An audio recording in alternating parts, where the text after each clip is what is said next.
And I would like now to open a round of panel discussions. Note that there will be microphones, so after the discussions, if you have any questions, please raise your hands. There will be people coming around with a microphone. And our first session today is about involving Arctic governance. And I'm very happy to hand over and to invite, I don't know where Mike is, our friend Mike Sfraga. Oh, there he is. Mike to come on stage, and he will be moderating the panel and introduce, of course, the various distinguished guests of this panel. Mike, it's all yours. I'm Mike Sfraga. I'm the chair of the United States Arctic Research Commission, and on behalf of the other 6 commissioners, all presidentially appointed by President Biden, I want to tell you it's a great honor to be here. I also chair the Wilson Center's Polar Institute, a program that has many friends in the audience, and thank you for helping there. But most importantly, I stand before you as an Alaskan, as a citizen of the Arctic. And as many of you will find out, those of us who live here and those who don't, those of you that work in the Arctic, often there is a sense of urgency. These are not jobs that we have. I think they are missions. And you heard that by the keynote speakers, especially those representing indigenous peoples of the North. You've heard numbers thrown out several times about the rate of change, the type of change. These are not academic exercises. These are a series of sense of urgencies and areas that need to be covered. So I want to thank the conveners and the organizers and all of those who've worked hard to put this together. There are many, many conferences and symposiums about the Arctic years ago. You couldn't get this many people at an Arctic program. Throw a dart at a calendar. There's probably an Arctic program going on right now somewhere in the world. I think that's a good thing. We have an awakening to the Arctic. I want to set context for the panel and the panelists. And Joseph, it's all right. We're just going to go over a little bit over our time just to make up for. We're good? Okay. Take the time. All right, buckle in. We've got about 3.5 hours. So, hour and 15. Oh, all right, they cut it down.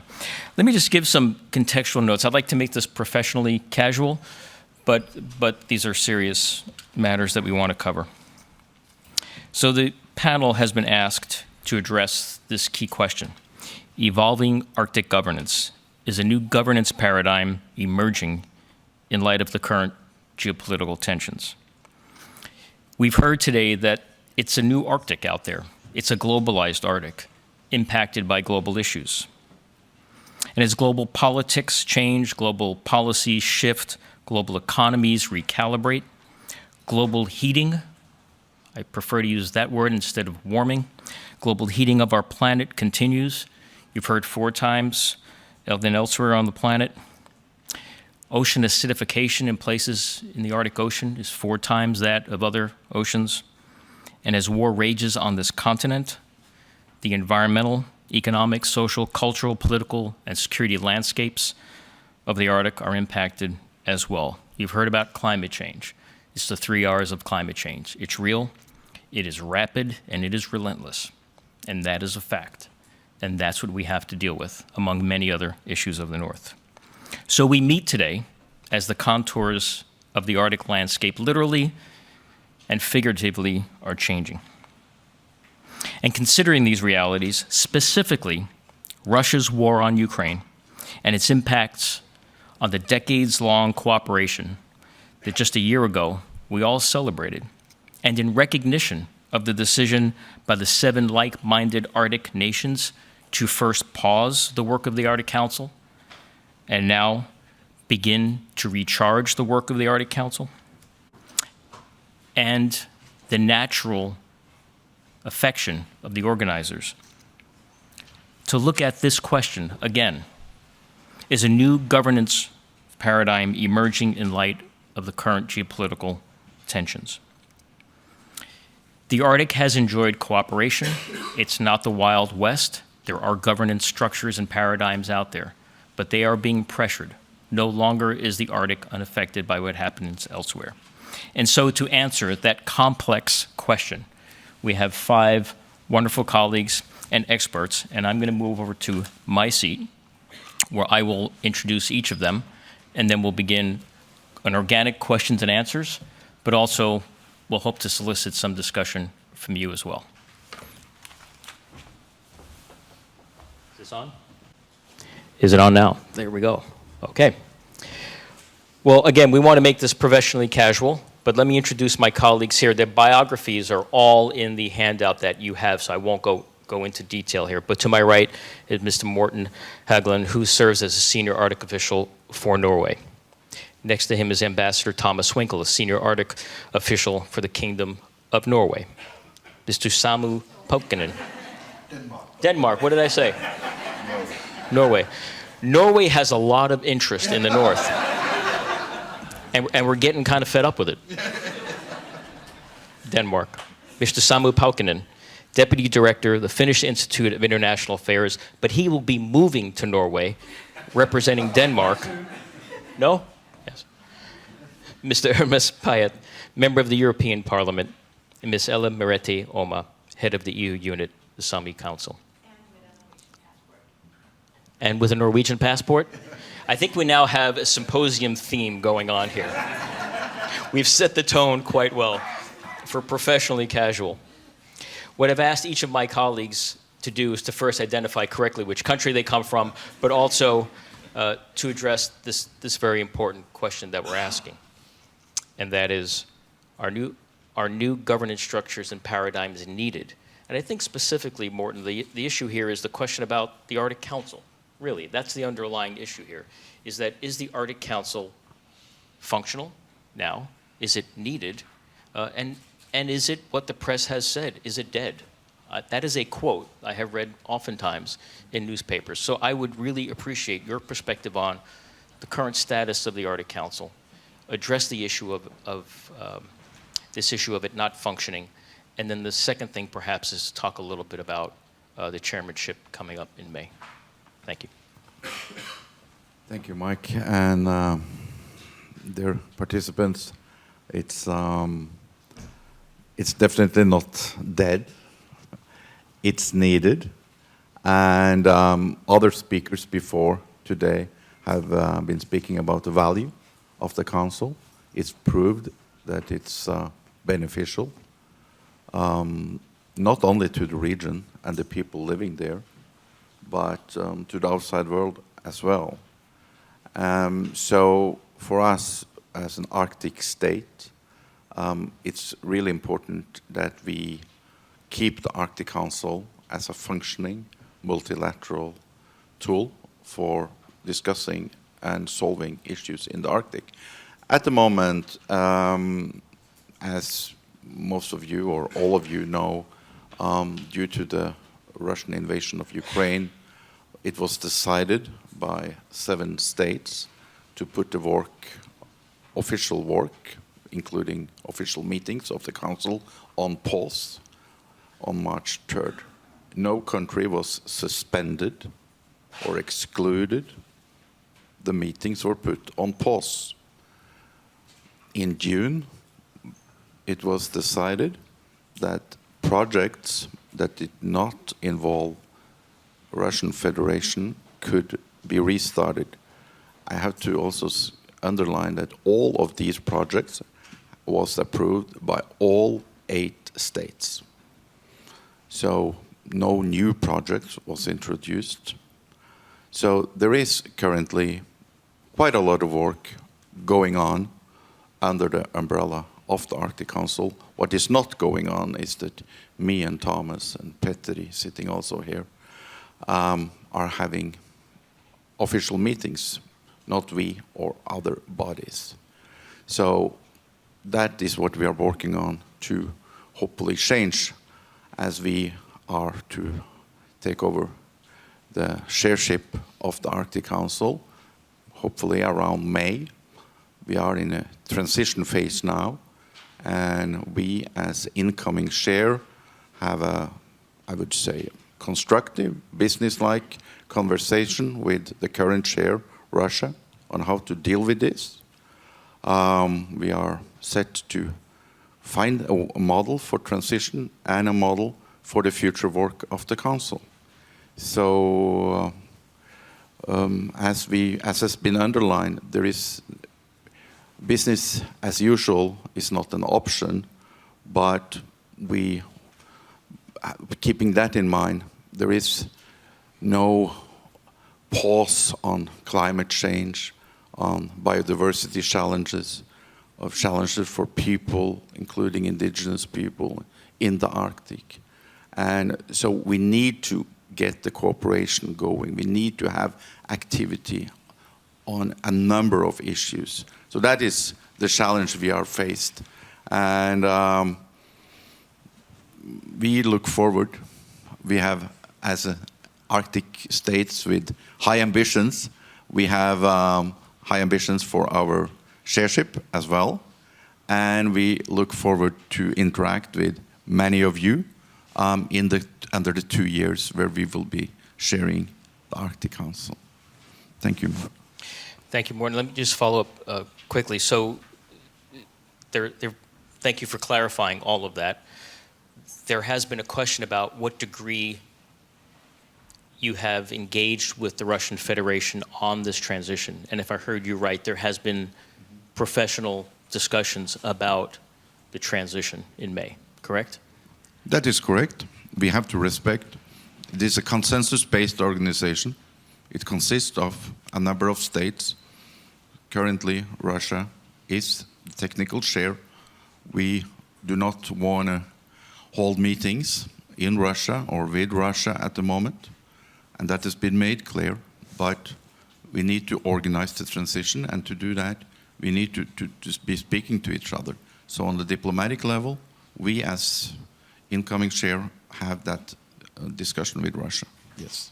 Thank you very much. Let me turn now the floor over to Thomas. Thomas, let me just ask you for your thoughts on the same question about the Arctic Council, and we can talk about your country affiliation at another time, perhaps. Sure.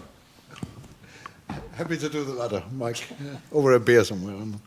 I'll explain the difference between Denmark and Norway, but and the bad thing, we better not do this in this room, right? Yeah, as you can tell, we have a relationship, the three of us. I'm not saying it's functional, but it's a relationship. It includes a beer or two. Yes, and what's really depressing is I'm a geographer. So that's just the most depressing part of this. But go ahead, my friend. Well, thanks, Mike, and thanks for inviting me to try to address this issue of the possible emergence of new structures in the Arctic. I have to do, and I'm sorry for being very correct for a moment, I have to do a disclaimer. The government in Copenhagen at present is a caretaker government, so you cannot take anything that I say as an expression of a will or political statement from the government of the Kingdom of Denmark, because it's not really there. So this is my sort of, let's call them my personal observations, for lack of a better word. Are new structures emerging? I think we have to distinguish very, very clearly between security, policy, military matters, and now I call it the other matters. Sometimes I even say the truly important matters, climate change, socioeconomic development, and so on. We've heard it a lot today. And there may be something emerging on security policy and military. I'm not an expert on that. That's fine with me, and that's for other people to assess whether it's necessary. On the other matters, I don't see any new structures emerging because, as Morten has already said, the Arctic Council is still there. And there's a very, very strong, now you remember my disclaimer, right?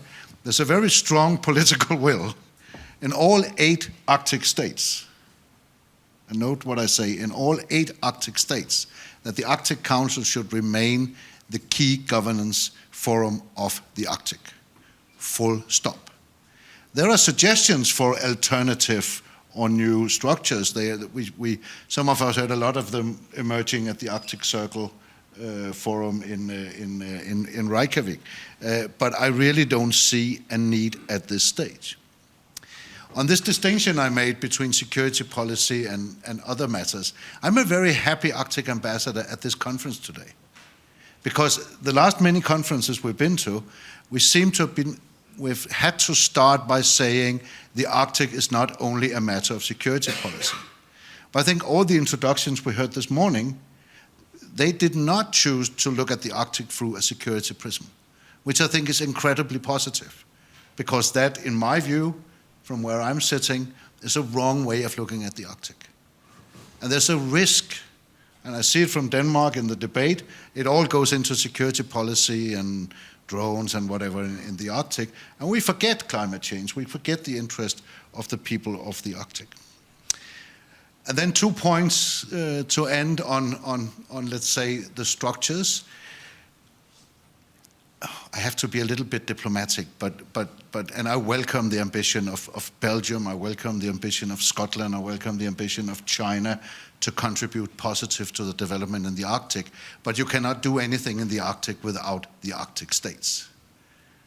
The Arctic landmass, most of the water, it's our jurisdiction. It's our people living there. We have obligations towards our people, including the indigenous people, that also give us certain rights in the Arctic. So we have to keep that in mind. This said, of course, we should be inclusive. And Danish governments have always, and I expect the next one also, to be very, very positive to inviting observers to the Arctic Council and to work with all states, all stakeholders who want a positive development in the Arctic. And that is my last point, Mike, on the inclusion. We've heard it several times on the indigenous people. We saw Sarah from Nuuk. The Arctic Council is unique in the sense that we actually do include the indigenous peoples. There are provisions. We have to consult the indigenous people. They are in the room. It's not just something we talk about, it's something we actually do.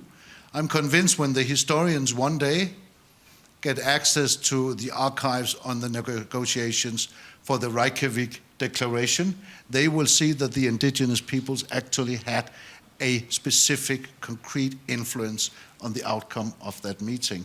So in that sense, the Arctic Council is unique, and I would be worried if any new emerging structures would have the same inclusion of the population of the Arctic, and that's another reason why we should keep the Arctic Council as it is now alive and kicking. Thank you. Thank you, Thomas, for that. I would note, I mean, you underscored it that all 8 nations are dedicated to the Arctic Council structure for as it stands with 8. And my own country just released a national strategy for the Arctic region, reiterating that fairly, I think, highlighted it several times, but it's fairly up there in the report itself, noting the commitment to the Arctic Council. But let me ask you this. It does lend, this narrative does lend a certain opportunity to strengthen current structures, I would argue. That perhaps the time spent on thinking about new frameworks, new structures, new paradigms, new ways of doing business might be not a waste of time, but that could be the efforts there could be dedicated to doubling down on what we have now, whether it's Arctic Council in the current form and then going forward, international agreements that are multilateral, the IMO, the IHO, I can keep going through that full list. What are your thoughts on that as we wait for the transition in May? That should we be looking for different paradigms to cover some structures, or are there ways that those who are not in the Arctic Council can help to strengthen the Arctic Council and maybe other frameworks as well? Well, thank you for that question. That's a favorite of mine. I would start by saying, as Morten said, Norway will take over the chairmanship of the Arctic Council, and we will find a way of making the Arctic Council do what it's supposed to do. Full stop. On the second, and what you're really asking about, could we see other paradigms emerging? And sure we could. And I mean, I've spent a lot of time with my colleagues the past 6 months discussing all sorts of possible paradigms. But again, the structures are still there. I believe the structures are there. It's a question of what you put into them. And one example is the IMO. Why on earth did it take so long to make the Polar Code a binding legal instrument? It took so long because we couldn't apparently agree in the IMO, not the Arctic states, but also the observer states. And I think one of the things that will emerge, and you will see a hint of it in the Reykjavik Declaration, is that we do welcome observers, but it also entails obligations to be an observer in the Arctic Council. Not only in the working groups of the Council and so on, but also beyond that. And that may be let's say, a new paradigm evolving. If you're an observer in the Arctic Council, Arctic issues comes in on the desk of the IMO. Well, we would expect you to work positively for the Arctic agenda. So that kind of new paradigms may be emerging, but not new institutions as far as I can see. Thank you. Thank you for that answer. It's what I was searching for, a concrete opportunity, unrehearsed, but that is a concrete opportunity.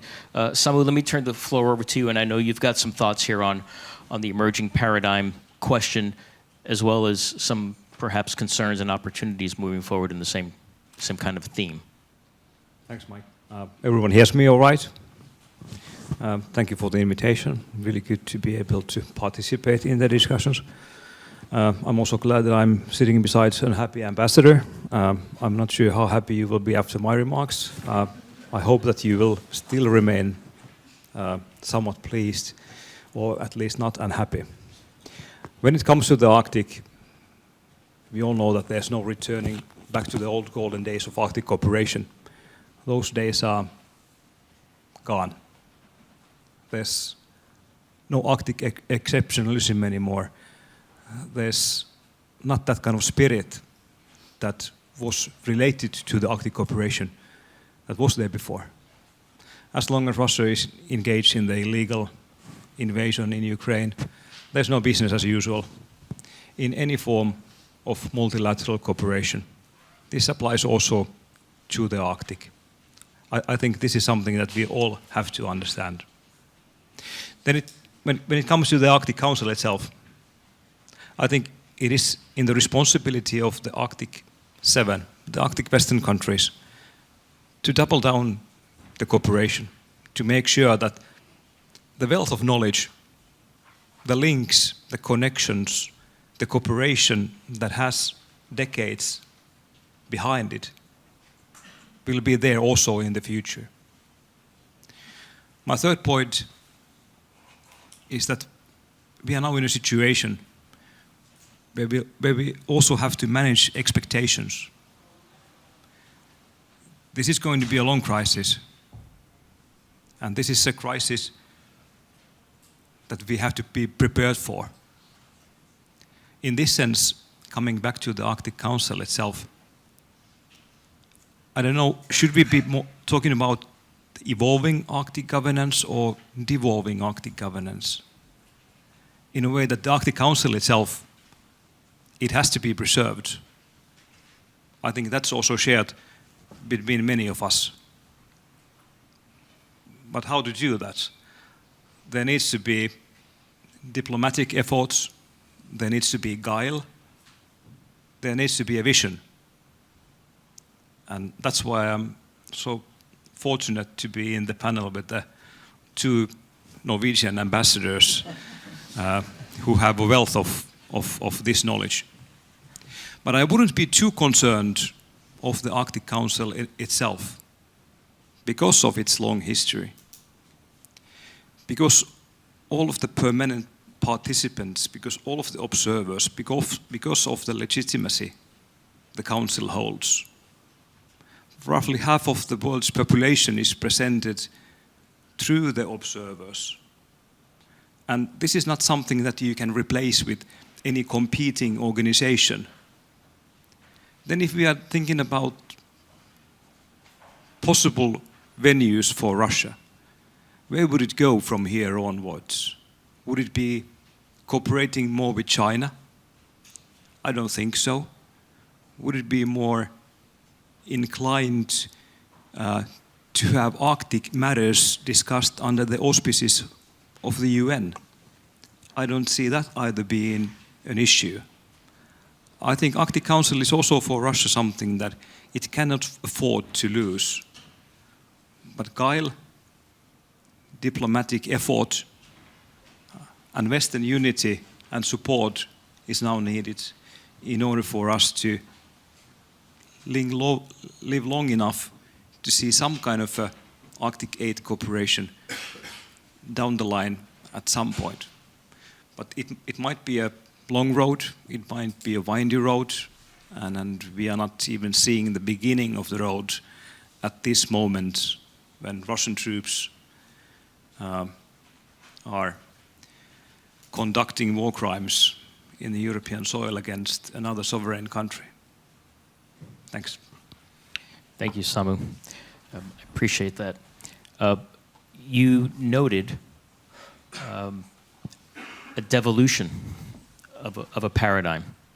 And maybe from that devolution, you're thinking a resurrection of something different in an interim period between today and whenever an 8th Arctic state would rejoin 7 in some manner. Is that what you were saying? That there would be some sort of devolution different than what we've heard previously?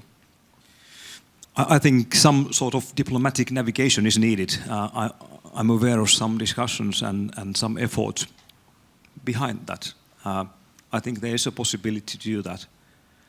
All the networks, all the working groups, all the tasks that the old Arctic Council was involved with cannot be continued in a way that has been done before. But if there's a will, there is a way. And I know that there is a will. Thank you. Urmas, let me turn the floor over to you. We had some good discussions this morning in a different venue, but you've now had the opportunity to hear some of the comments, and it'd be very nice to have your perspective from. Is your microphone on? Let's test that first. It's on now. The floor is yours. Thank you. Thank you very much.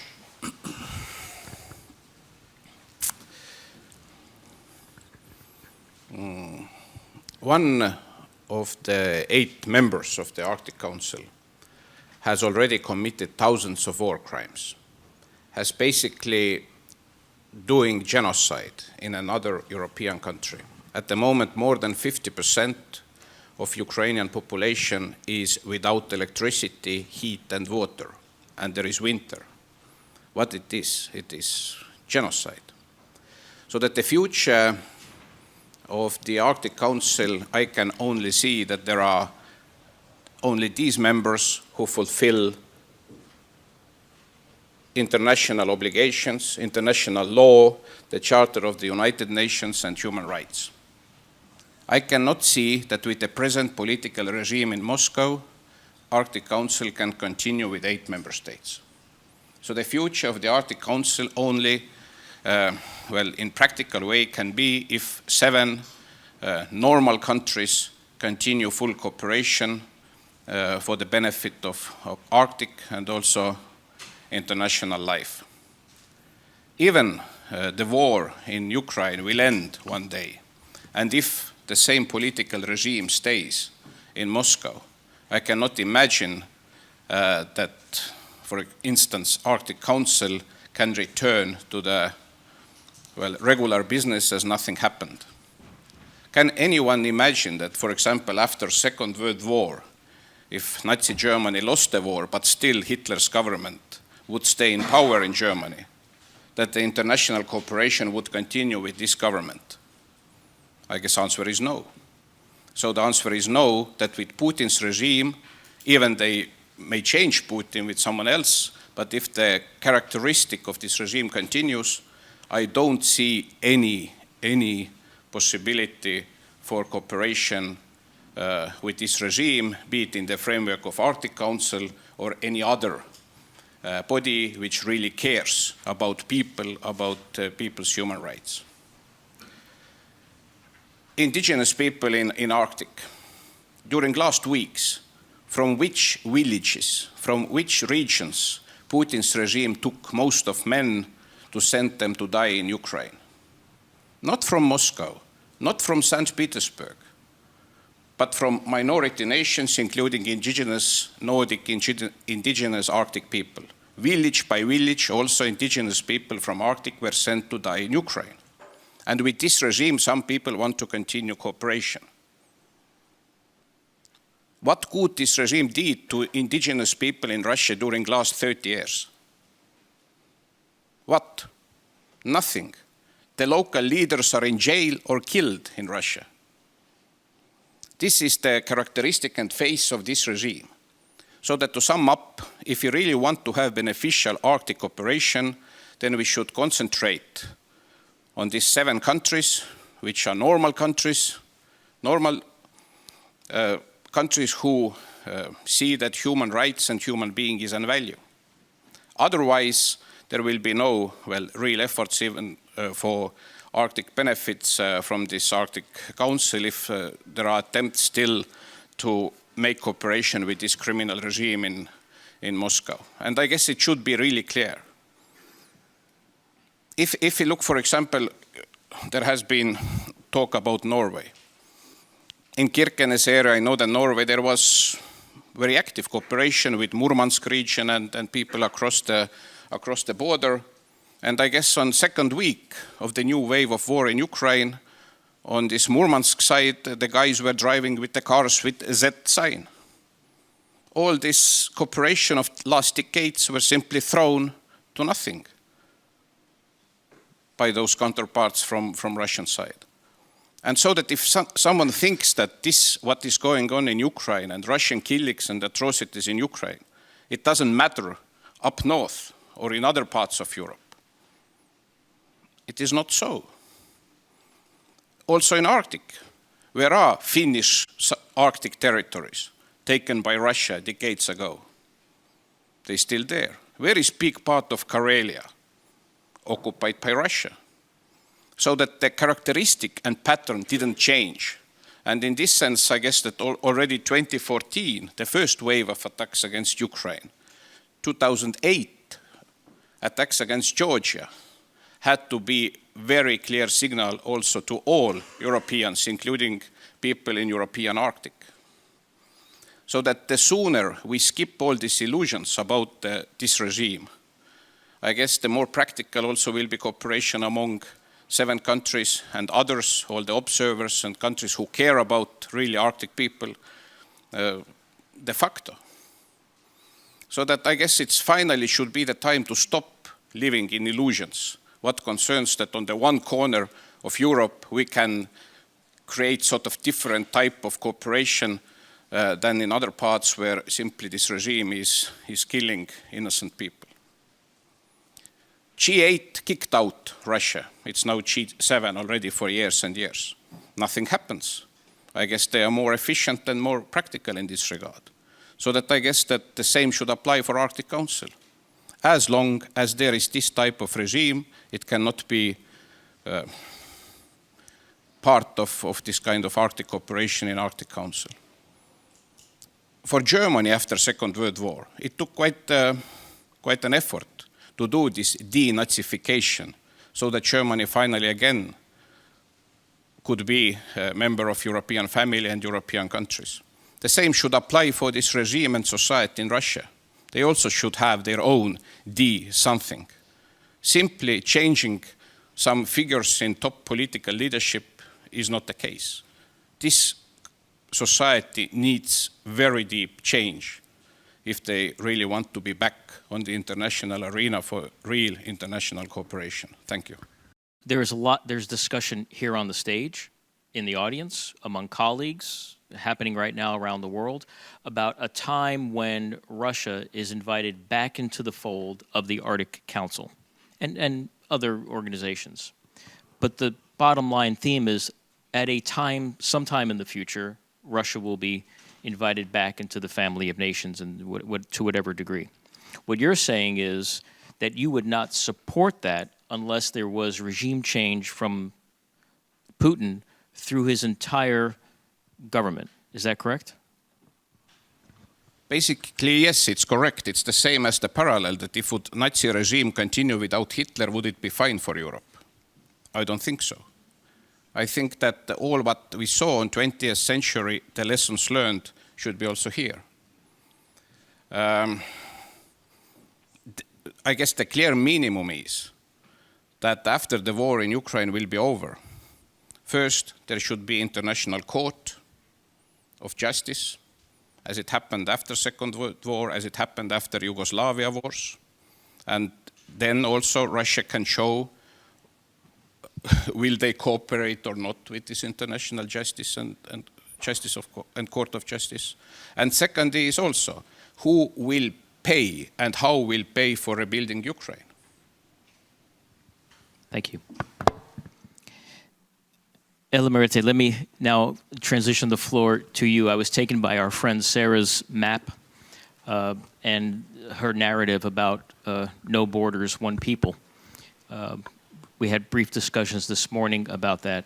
So your perspective, please, from your perspective, but the people that you represent here.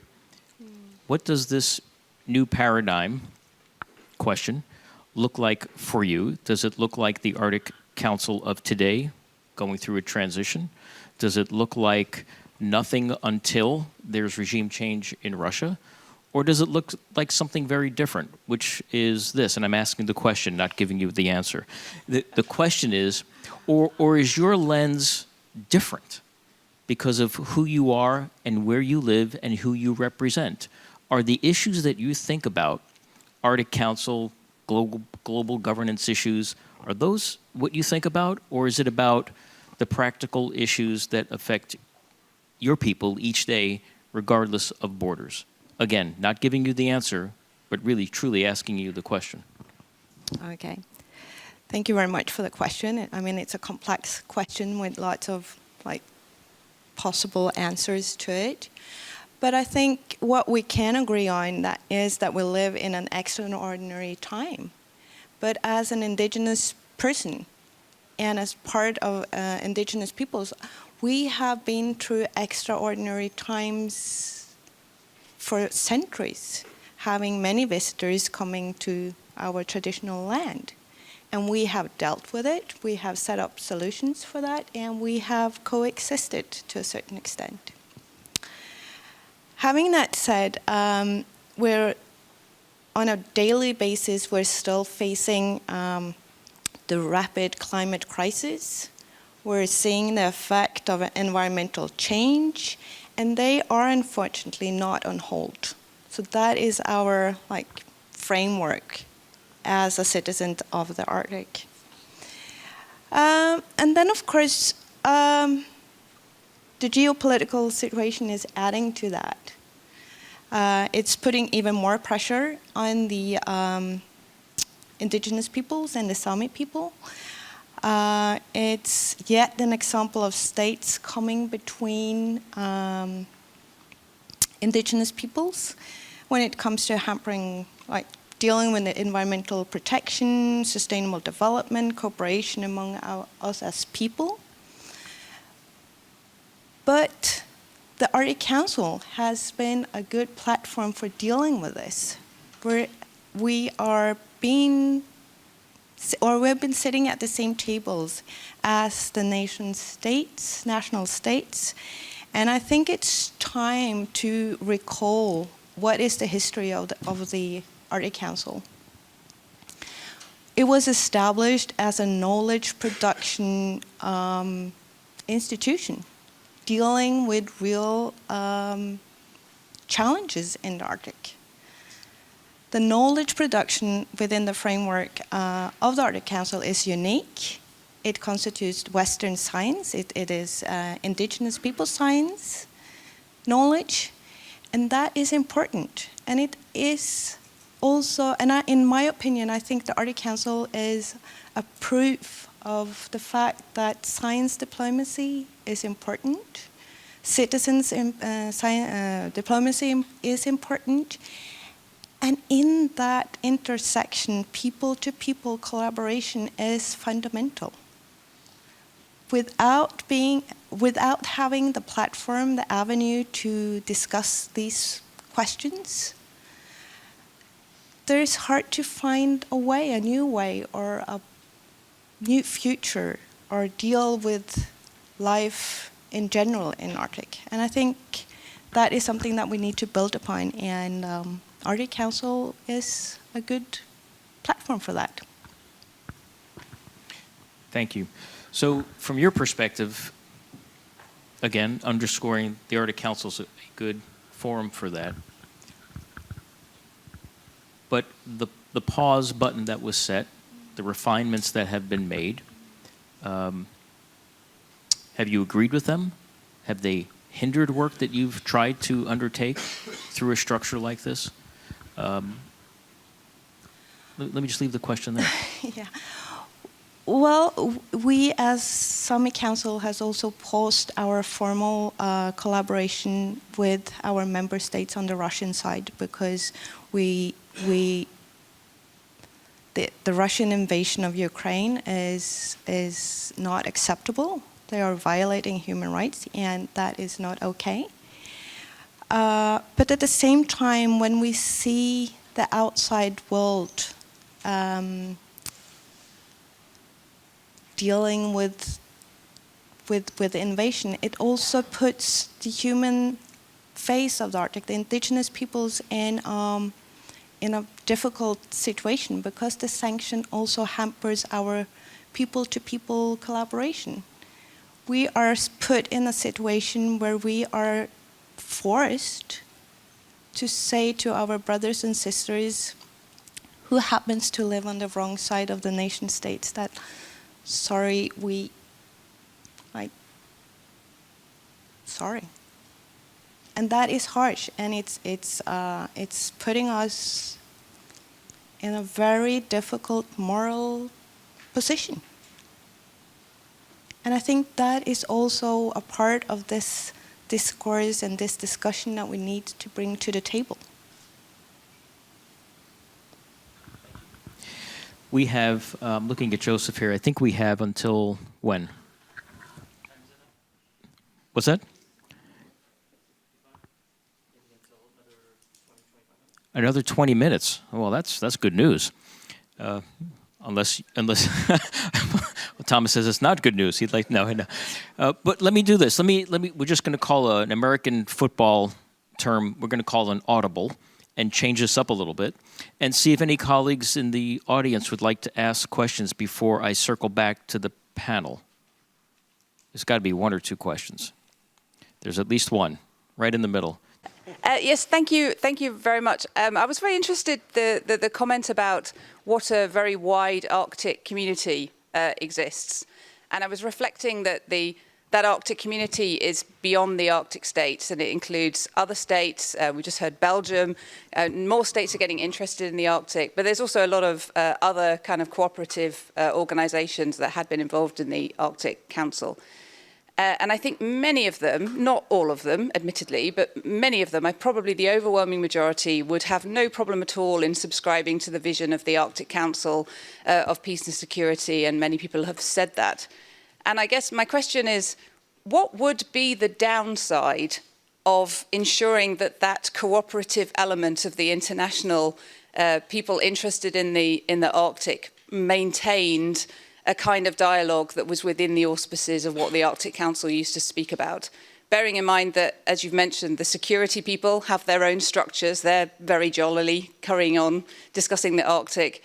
There's the Central Arctic Ocean Fisheries Agreement that's starting, so there's an outlet for them. The shipping people can talk at the IMO. What would be the downside of having the kind of foreign policy discussions, which would include also cooperation on climate change, on biodiversity? What would be the negative side of doing that, noting that you wouldn't be inviting those that didn't share that commonality of vision in the first instance? Thanks. Who would like to take that question on?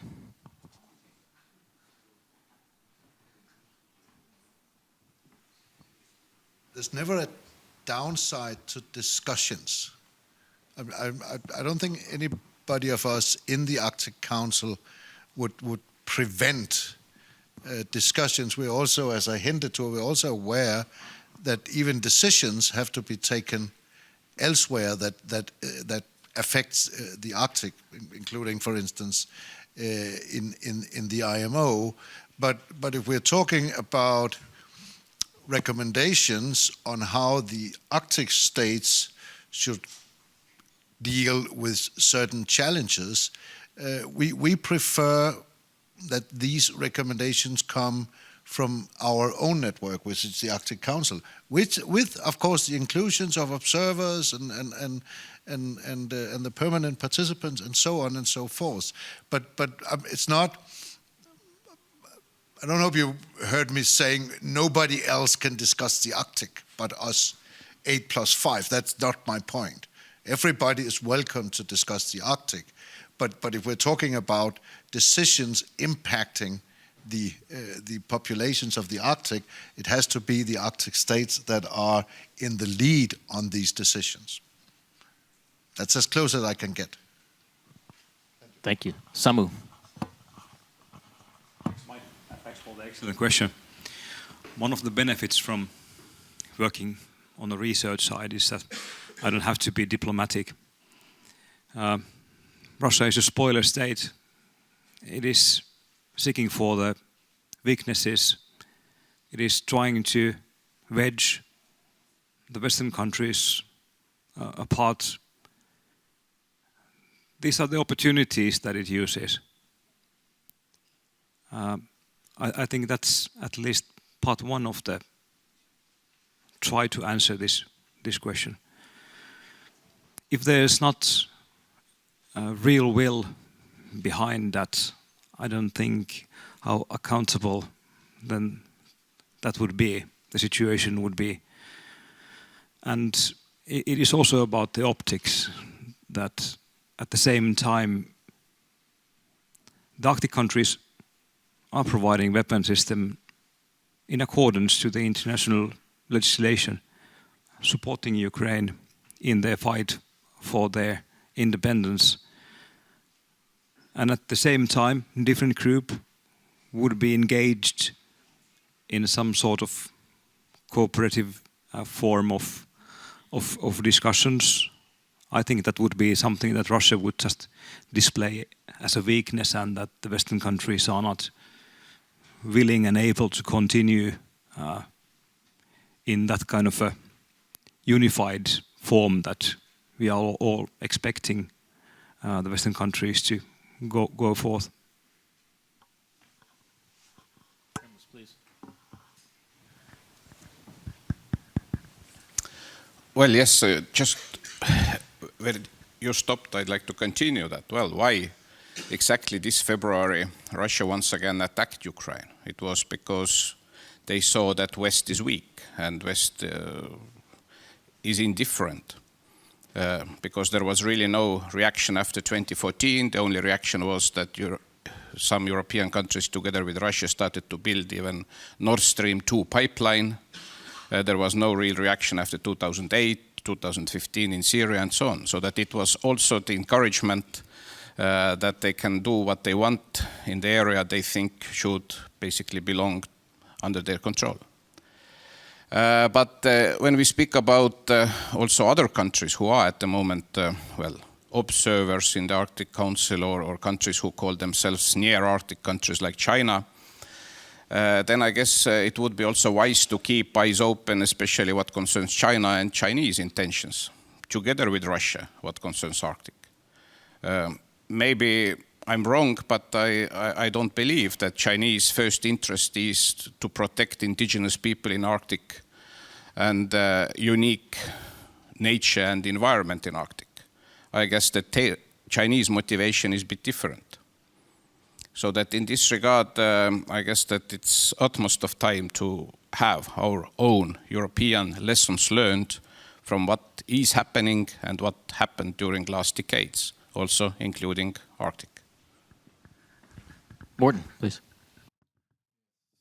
Thank you. And Elle, Merete, Omma, who she correctly noted how the Arctic Council was built on a knowledge-based organization, and how that scientific cooperation is key to what we are doing to solve important issues. And there is a lot of things which can be said about the Arctic Council for improving it and changing it, but it's based on geography, and we cannot easily change the geography.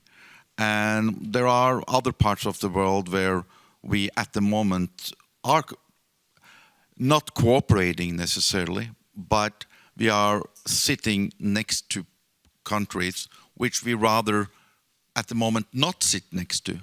In Antarctica, for instance, different types of organizations based on different structures, different legal bases and so on.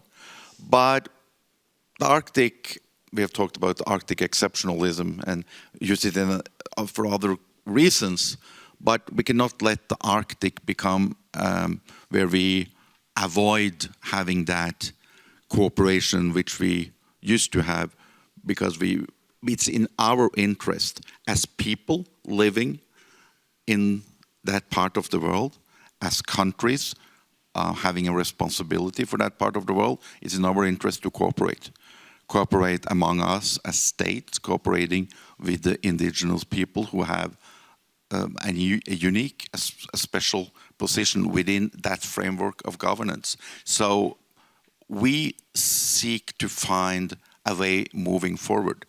But everybody who has been listening throughout since the invasion of Ukraine understand from both the Kingdom of Denmark and Norway and the other 7 states what our opinion regarding the invasion, how strong our support is, our values. I think there are no misunderstanding in that respect. So finding that balance, it's not easy. Absolutely not. And it's no ideal solution moving forward. I can absolutely give you that. But we feel, and we not only feel, we believe we have a responsibility to concentrate on the issues, make sure that we make the Arctic Council survive this crisis. And that is not giving in to Russia and giving them a price or favor. Definitely not. But I do understand the arguments coming from our friend from Estonia. It's an important aspect which we need to keep in mind. Thank you. Thank you. If you recall Sarah Olsvik's intervention, she was talking about the UN and the question about how to include indigenous peoples in the UN system. And that kind of discussions we see in all others, or on other international forums as well. The good thing about this Arctic Council is we have actually been able to do that. We, or I say we, you can tell how strong the identity is, but the Arctic Council has been very successful in including indigenous people into Arctic governance structures. And that is something that we need to build upon. That is a strength. It makes a difference on the local level. And that is actually, talking in business terms, that is something that we can export to other parts of the world. And I think that is something that we're proud of. And I also think that is something that will eventually get us out of this pause and the situation that we're currently in. We have about 10 more minutes or so. So there's a question right here up front. And apparently there are microphones right in your seat. Can you hear me okay? Yes. Yes. Hello, my name is Arthur Amlot. I will try to stand up, actually. Hello, my name is Arthur Amlot. I'm a student of the College of Europe. I'm French. I would like to insist on this idea of new structure for governance of the Arctic by questioning how do you see the economic side of this governance. So, for example, I recall that in the Arctic Circle Assembly last month, there was a call to say that I think it was a Chinese call actually that was saying the focus should be put on the Arctic Circle Assembly. But so what's in terms of economics perspective, because we discuss security, we discuss sustainable development, and I think, well, I actually, yes, I think that the Arctic Councils was focusing much more on the social, environmental aspects of sustainable development until very recently. And that's just introduced this economic aspect into its portfolio.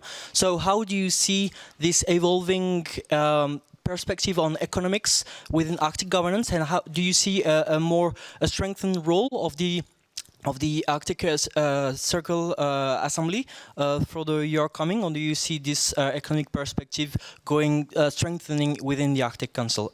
I hope I made myself clear. Thank you. Thank you. Well, I'll ask panelists here to address perhaps both of them, but maybe you can talk a little bit about the economic aspects of it and where the Arctic Economic Council comes in and how that evolved out of the Arctic Council, I would say that, at least from my perspective about Arctic Circle, I think Arctic Circle has a place, as does Arctic Futures, as does Arctic Frontiers, as does the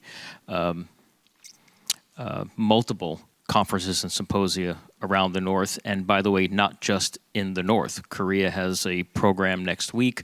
I was at a program 10 days ago or so at the University of Hawaii's East-West Center about the North Pacific and the Arctic. So it's happening everywhere. I think it's healthy to have these discussions globally because the Arctic is tied into the globe. So I think it has a place, Arctic Circle and others.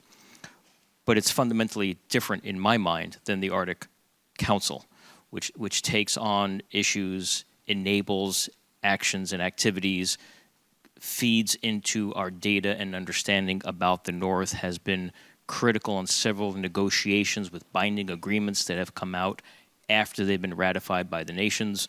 So it's a very different kind of feel and place, and frankly, mission and vision, as has been noted here.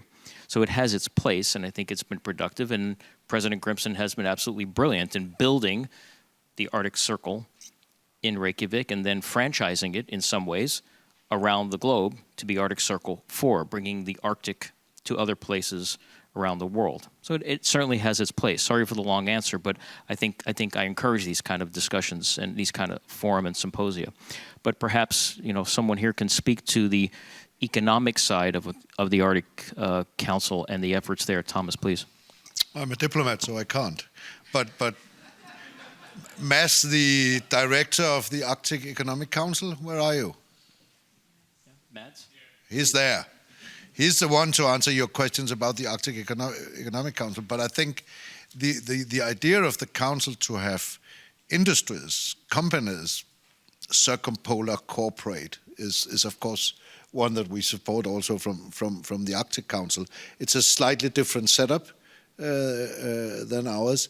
But I do think, but now I'm being brutally honest, I mean, you're right. I mean, the sort of core economic development has not been that high on the council's agenda. We have focused more on socioeconomic issues, but it's getting. I think it's. Let's be honest in this room once more. It's been very much left to the states to ensure the economic development of their part, or the states to ensure their economic development of their parts of the Arctic. But I think one area where we are seeing it is with the youth, right? That there's an increased focus on circumpolar youth engagement in innovation, in economic activities. So it's getting there, but it's getting there slowly. I think, I mean, as Mike said, I agree. I mean, the Arctic Circle and the Arctic Council are two completely different things.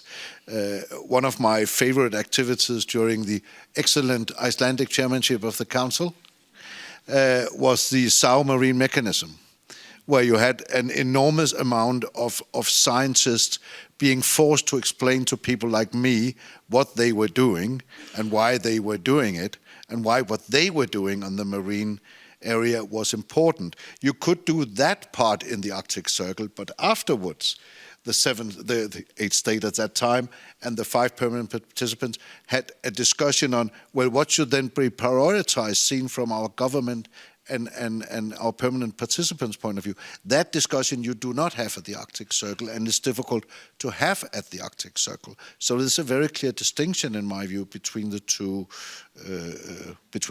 Thank you. Thank you. Samu, you wanted to comment? Thanks, Mike.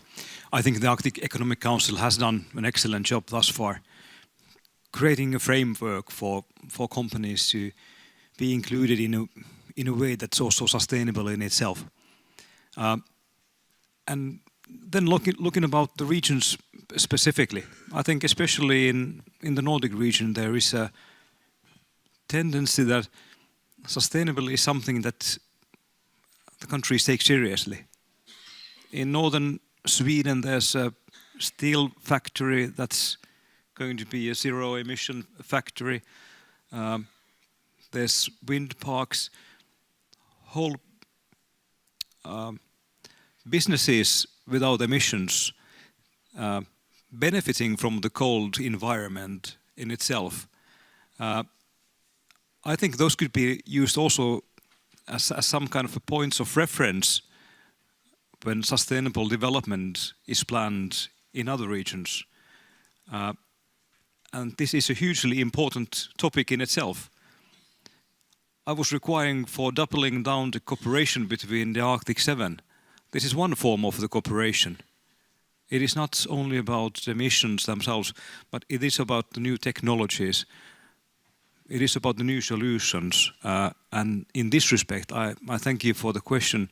I think it's a huge part of how the Arctic governance, how the future of the Arctic is going to be decided upon. Thank you. Please. Just a quick question. Yeah, I support and I echoed what Thomas said. But having that said, I think, first of all, economic development in Arctic is a total panel on its own.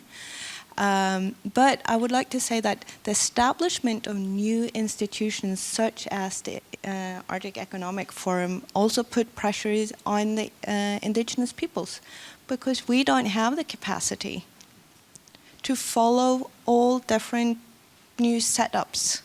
And that is also why it's important for us to keep protecting and keep nourishing the Arctic Council as an institution, because we can work with that. Thank you. Thank you. So we've come to the end of the panel. Let me just some reflections here. One is, I don't think we're going to have new frameworks that will take the place of the Arctic Council. There seems to be consensus not just on the panel here, but colleagues around the North and elsewhere are looking to the Arctic Council to continue the good work it has done.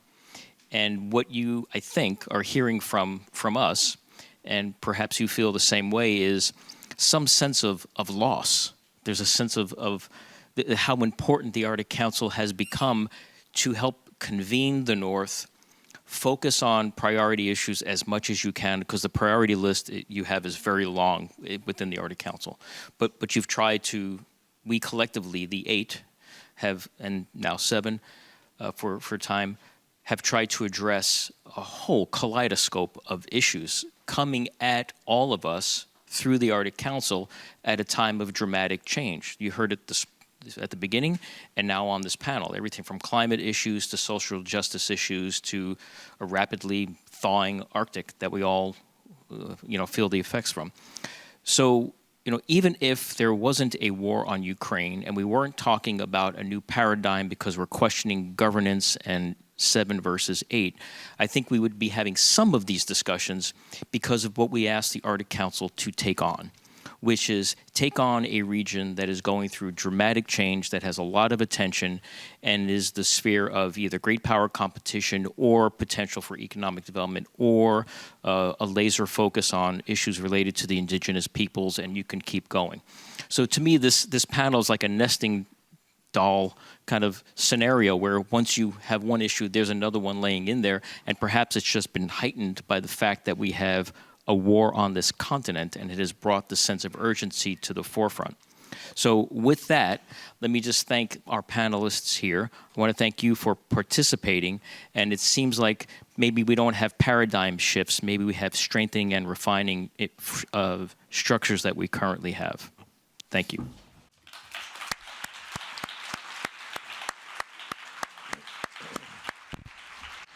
Thank you, Mike, and thank to all the panelists for this discussion on governance. We have a break. We will all reconvene here at 3:45 at the latest.